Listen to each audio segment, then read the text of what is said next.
मंच, आज के इस कार्यक्रम के मुख्य रूप से सूत्रधार ही नहीं, कार्यक्रम के सफल संचालन के सबसे बड़े शख्सियत हमारे राजगोपाल जी, आप तमाम पूरे देश से आए हुए हमारे युवा साथियों, भाइयों को सबसे पहले तो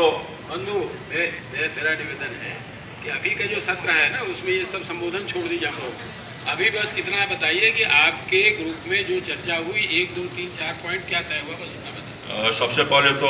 बुद्ध महावीर की धरती बिहार की ओर से आप तमाम लोग का स्वागत है, तमाम लोग का अभिनंदन है। और मैं मुख्य रूप से ये कहूँ कि ये जो सीधा चलते हैं हम सवाल की ओर, आज का जो हमारा विषय है, जिस सत्र में हम चर्चा करना चाह रहे हैं, जिस विषय पे, वो सत्र न्याय और गांधीवाद का सत्र है और उसके साथ युवा को जोड़ा गया है। ये 3 बातों को केंद्रित करके इस सत्र को आज रखा गया है। तो मेरा इसमें मानना है कि सबसे पहले आज की जो परिस्थिति है, और मुख्य रूप से हम ये कहें कि 2014 के बाद जो हमारे देश की परिस्थितियां बदली हैं, उस परिस्थितियों में प्रत्येक राज्य में एक सम्मेलन की आवश्यकता है, जिसमें कि सीधा हम गांधीवाद के विचारों को आज के परिप्रेक्ष्य में किस तरह से समाज निर्माण और राष्ट्र निर्माण में उसकी भूमिका है, इस पर चर्चा की सबसे बड़ी आवश्यकता है। और इसके लिए यह आवश्यक है कि गांधीवाद के विचार से जुड़े हुए जितने भी सामाजिक संगठन हैं, उन सारे सामाजिक संगठनों को एक मंच पर लाने की दिशा में हम प्रयास करें और इसके लिए राज्य स्तर पर काम हो। दूसरी बात यह है कि आज जो कल भी चर्चा हो रही थी कि गांधीवाद को, गांधी जी को सिर्फ स्वच्छता तक सीमित कर दिया गया है, उन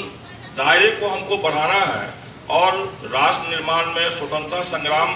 के इतिहास में जो गांधी के आंदोलन की भूमिका रही है, उस भूमिका को युवाओं से कहीं ना कहीं दूर रखा जा रहा है। इसको मुख्य रूप से युवा तक पहुंचाने की आवश्यकता है। इसके लिए हमको पंचायत स्तर पर एक कमेटी बनानी पड़ेगी और जगह जगह पंचायत लेवल पर सेमिनार करने की आवश्यकता है। तीसरी बात है, मैं कह के अपनी बात को, वाणी को विराम दूंगा, कि तीसरी बात ये है कि आज हम काम करते हैं, सारे लोग हम काम करते हैं, लेकिन एक होता क्या है कि कल भी चर्चा हुई, परसों भी चर्चा हुई, स्वावलंबन पे चर्चा हुई, सर्वोदय पे चर्चा हुई, लेकिन देखने को ये मिला कि चर्चा में हम जिससे प्रतिक्रिया जानना चाहते थे, वो प्रतिक्रिया हमारी नहीं आ पाती, क्योंकि चर्चाएं तो होती हैं, विद्वत जन चर्चा करते हैं और विद्वत जन ही मंच पे प्रतिक्रिया दे देते हैं। चर्चा तो उनसे आनी चाहिए जिनके लिए हम बोल रहे हैं, वो नहीं आ रहे हैं। इसका क्या कारण है? इस कारणों की समीक्षा होनी चाहिए और इस समीक्षा के लिए सबसे पहले एकता, जो हमारा ये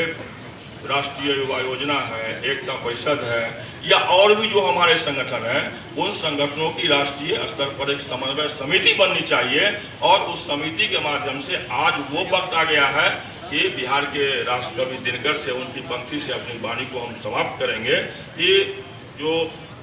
दिनकर जी ने 2 बातें कही थी, 2 पंक्ति कविता कही थी कि समर शेष है नहीं पाप का, भागी केवल व्याध, जो तटस्थ है समय लिखेगा उनका भी इतिहास। लेकिन उस पंक्ति को हटा के आज उनकी जो दूसरी पंक्ति हमारे मन में और हमारे जेहन में समाहित हो रही है, उस पंक्ति को लेकर के हमको एक बड़ा आंदोलन खड़ा करना पड़ेगा। और वो पंक्ति है कि छीनता हो कोई अधिकार तेरा, त्याग तब से काम ले यह पाप है, पुण्य है विच्छिन्न कर देना हाथ जो तेरी तरफ बढ़ रहा है। बहुत बहुत धन्यवाद। जय बिहार। तमाम लोग का स्वागत है।